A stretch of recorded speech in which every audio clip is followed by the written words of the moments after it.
Hey, what is going on? This is part one of a three-part guide video. I will be showing, in this video, I'll be showing how the mods work, how gear sets are. I'll be showing gear score. I'll be showing you the two main social spaces. I'll be going over. In part two, be looking out for it. I will be showing you how DZ works. I'll be showing you extraction. I will be doing an actual DZ farm, showing you just what most people basically do. I'm going to try and get myself into a PvP instance, just to show you what DZ can really be like. It can get pretty heated. And in the third video, I'm going to show you underground and possibly survival. I don't know. It depends on how I feel that day. I will for sure be showing survival, and I may do one of the incursions too, just to give you a feel of what incursions are like in the game. So while we're loading up, let me tell you, I have 3 other videos up. If you could go watch them, like them, subscribe, and if you could share them and get your buddies involved, it would be great. My first 3 videos are gameplay videos. My first one is a Warren Gate 13-minute run. My second video is a bounty run that I did with a friend while he was clearing his map. The third video is a flawless Dragon's Nest run on Heroic. If you could give them a like, that would be great, and be sure to share.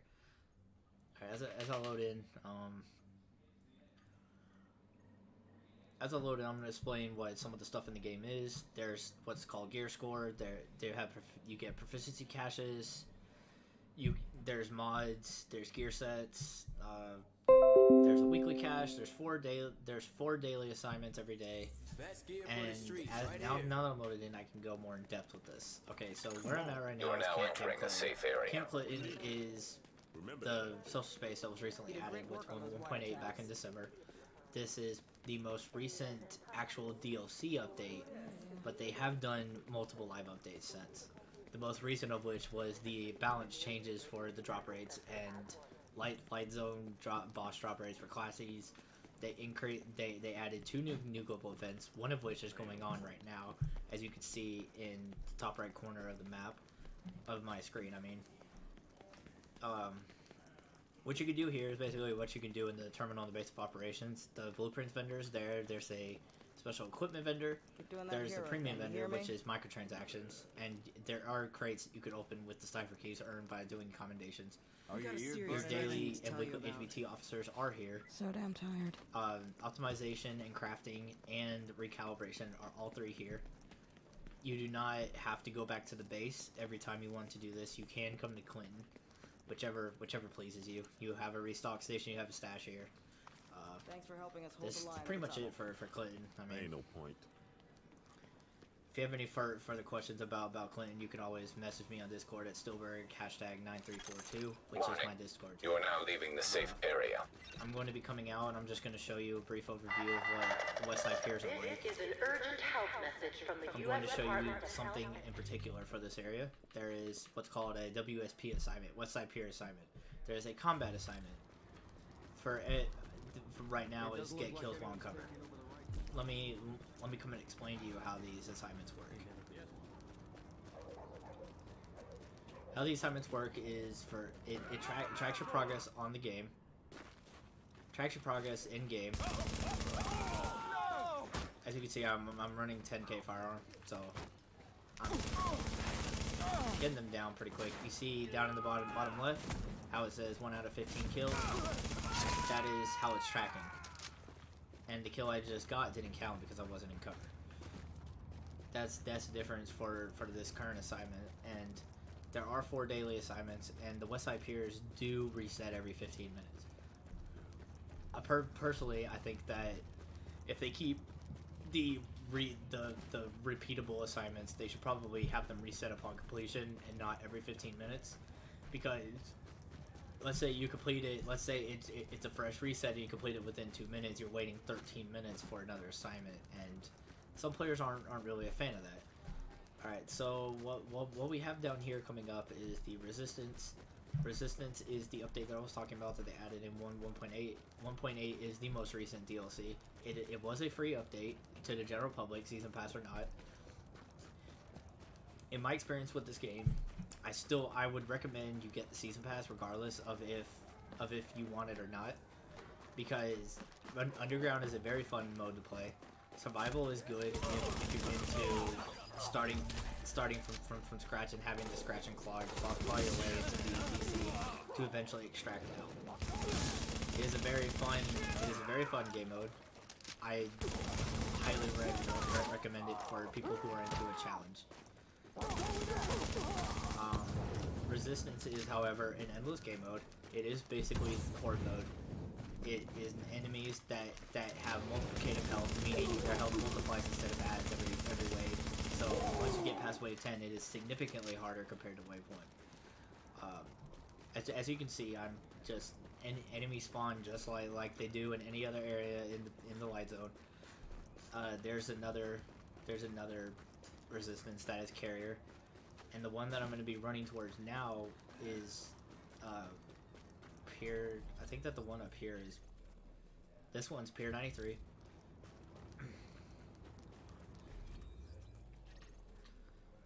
And if you reach wave 10 or 15 on all three of them, a secret mission will open. You get a commendation for completing it in a mask.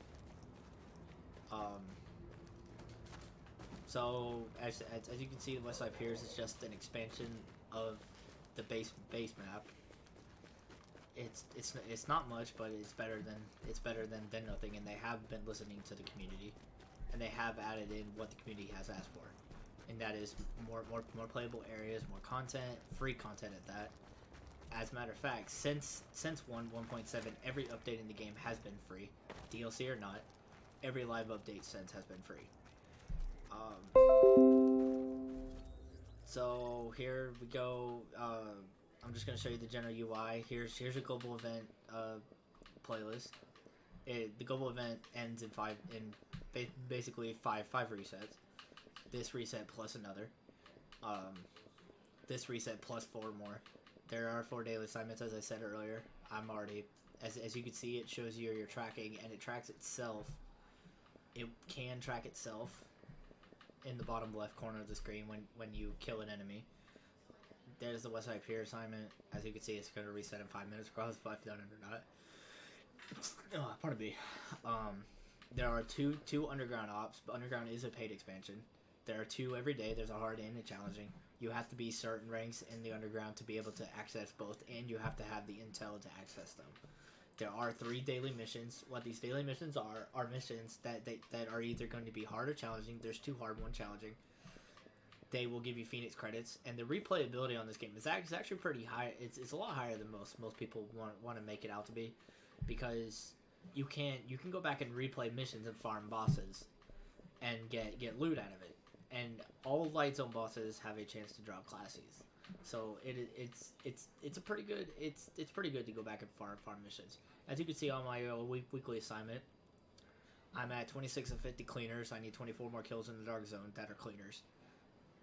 The formula for the weekly assignment will forever be 10 hard missions, followed by from top to bottom light zone kills, crafting, dark zone kills, and 10 hard missions. 10 hard missions will always be 10 hard missions is the constant. It will forever be 10 hard missions. You will never have something different at the bottom, which is something that I hope that they expand upon with Division 2, because I think that it's a good idea to give players more variety with their assignments. Like maybe have a separate weekly assignment that's expanded upon with the main one, that once you complete that, you can do another one to get secondary loot. I don't know, just thought process. There are the 4 incursions. Falcon's Lost is free. Stolen Signal, Clear Sky, and Dragon's Nest were added with the paid expansions. Here's your story missions, and here's your encounters. I'm now going to go into the terminal, and I'm going to show you around the terminal a bit. With the terminal, what the terminal is, it's an extension of the base of operations that they added in when they added Underground. The terminal has all the basic functions that Cam Clinton has. You have the premium vendor, you have the matchmaking. Check this out. Premium vendors right there. You have the special blueprints vendor, which I'm going to go more in depth with this in here. The special blueprint vendor resets every Friday at daily reset, which is 6 p.m. Eastern. I am pretty certain. Could be 7. It's one of those 2 times. It will have blueprints ranging in gear score. What the gear score of the blueprint does not mean that's what it's going to craft at. What it means, that's the lowest that it can craft at. So, let's say it's 182. When it's 182, I'm sure I'll see. When it's 182, if you look at the map, I just changed the tiers. When it's 182, it can craft all the way to 203. Basically, whatever. A good rule of thumb is to go look at the world tiers, and whatever that bracket is what it can craft up to. Meaning, if it's a 204, it can craft up to 208. If it's 229, 255, and if it's 256, it can craft all the way to the soft cap in the game or the hard cap for weapons, which is 286. There's that. You got your optimization. Optimization is with DivTech. DivTech is found in the DZ. It is guaranteed 25 with each of the daily assignments. It is a guaranteed 100 with the weekly cash. What you get, there is something with the season pass. You get a shake rate twice a month. They do not stack. When you go, there will be enemies guarding it, and you will have to kill the enemies to be able to pick it up. Once you pick it up, it is a guaranteed classic piece, and it is DivTech. It has 100 DivTech guarantee. So you can get, if it's a week that you also have the shake rate, you can get a guaranteed 200 if you complete the weekly assignment. It's so easy to get DivTech in the game now, and DivTech is so important. It's a good thing that they made it easy to get, basically. Dark Zone does have caches that you can open that gives you DivTech, but when I do Dark Zone, I'm going to talk more about it. Here is the GE vendor. What the GE vendor is he sells the classified caches to give you the sets that GE has. As you can see, he has Firecrest, Lone Star, Predator, Classified Reclaimer, and he also has a Superior cache. What the Superior cache is, it's all 4 of those in one cache. Plus, it also has the ability to drop an exotic. But if you get the 3,000 credit caches, you have a guaranteed shot at DivTech. It is a good way to get DivTech. Back over here is where you launch Survival. Back over here is where you launch Last Stand. As you can see, I have some. You have your HBT officers right here, just like Camp Clayton. Special equipment vendor is right there. He does sell different items than the other special equipment vendor, I am pretty certain of. I'm going to come back up into the actual base, and I'm going to show you the front of the base.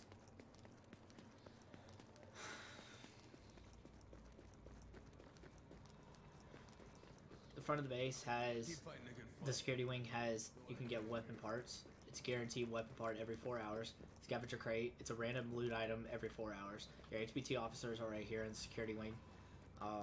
There are 2 vendors, one sells skins and one sells actual weapons. The weapon vendor is called the black market vendor. Advanced weaponry vendor.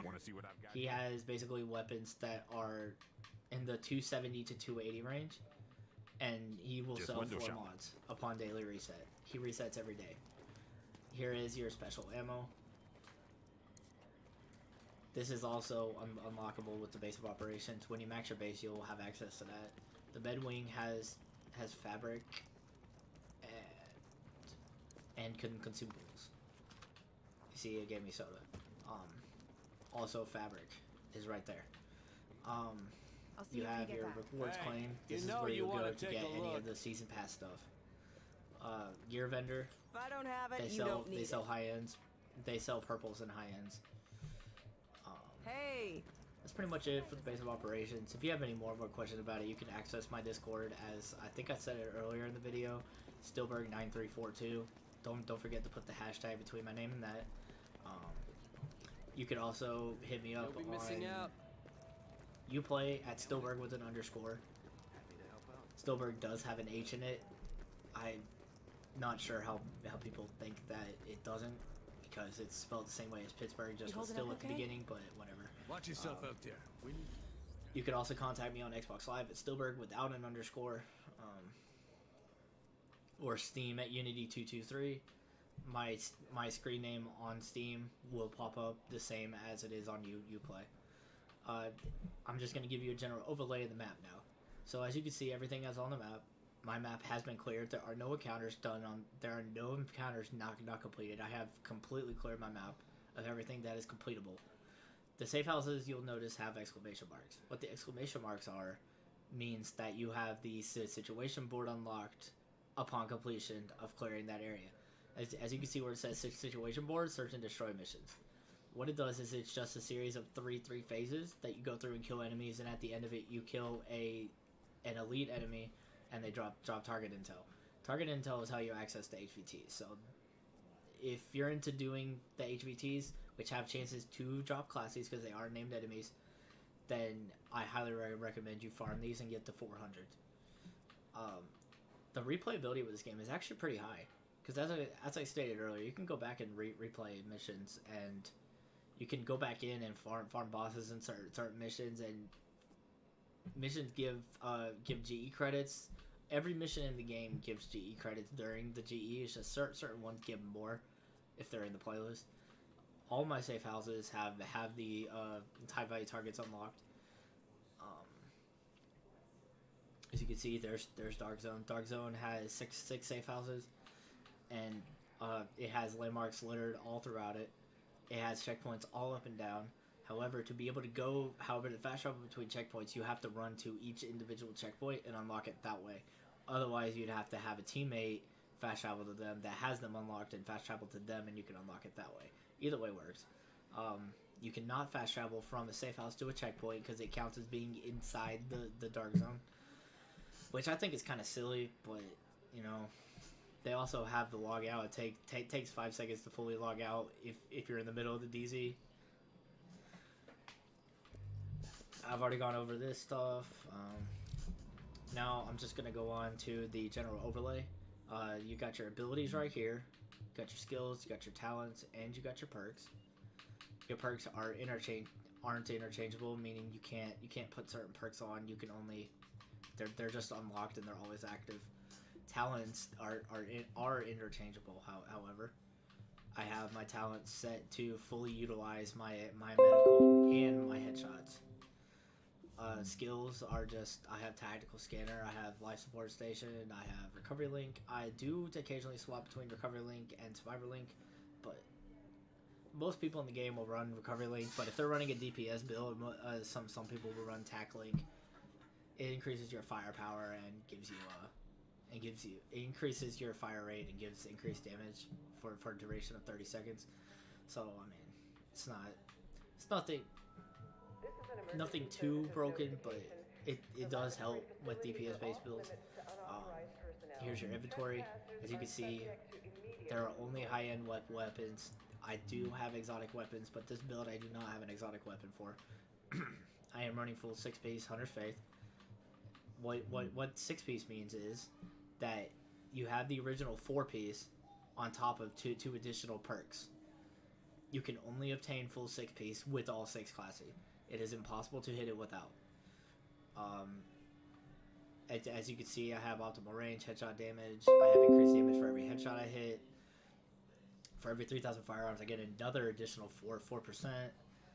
With the 6-piece, my headshots will double the gain increase, and I get 2, and I can miss 2 shots instead of 1. How you mod your gear is you go in. I'm using a controller right now, but when you use mouse and keyboard, you press F, you right click or press F on it. With the controller, you press X on it, and it brings up all your mod slots. Not every gun in the game has 5 mod slots, but most of them do. There is a skin spot, sight, mag, underbarrel, and muzzle. How to mod your gear? You go in and you can set your mods. Some mods give firearms, some gives electronics, some will give stamina. Those are the prototype firearm, stamina, electronics mods, and then you have the prototype performance mods that give perks but don't add on to. They just give skills. They don't add on to your electronic, stamina, or firearms at all. You can put skins on your backpack. For when you hit 30, you'll notice that your experience bar is now white. It's no longer orange. What that means is for every 400,000 experience, you get a proficiency cache. With the proficiency cache, it's guaranteed to high end. with the chance to drop two with one high end, one gear piece combo, two gear piece combo, and it has a chance to drop a bonus item. If it drops a bonus item, it has a chance to drop green. If it drops green, it has a chance to drop as a classy. If all three items drop as, if it drops two gear sets and it drops a bonus item, odds are it's going to end up being classy if it drops green. I've never not had it end up with that combo. I've never not had it not end up as that combo. So, yeah, there is that. Not constantly Grand worrying Central about my Station's a kids big anymore, symbol of thank what- For right now, for this video, I think that here dossier. There's commendations in the game now. Commendations were not here before 1.7. Commendations are just ways to measure certain amounts of kills, certain amounts of underground done, just ways to measure your overall time in the game. And it gives you a score, similar to how Destiny had their Grimoire score. It's the same thing. It's just it's not for lore. It's just a general measure of how long you played. And there's your evidence, field data, and your expansion intel. Both of these, I do believe, are found in the underground. Some of it may be found in Last Stand, but I'm pretty certain most of this is found in underground. There's your group management. There's your map. And your medical supply, your wing supplies will stay on your screen for forever. I really wish that they had made a way to. I really wish that they had given a way to use those supplies to benefit your character when you max your base. But I'm hoping that they do that in Division 2. But for right now, that's enough for this video. I appreciate you watching. Make sure you like, subscribe, and share the video. Make sure you get your friends to watch, and be looking out for my Dark Zone guide. I will be doing a full-on farm with it, and I will have other people. There will be chatter going on, and it'll be a much more pleasing video. Thanks for watching.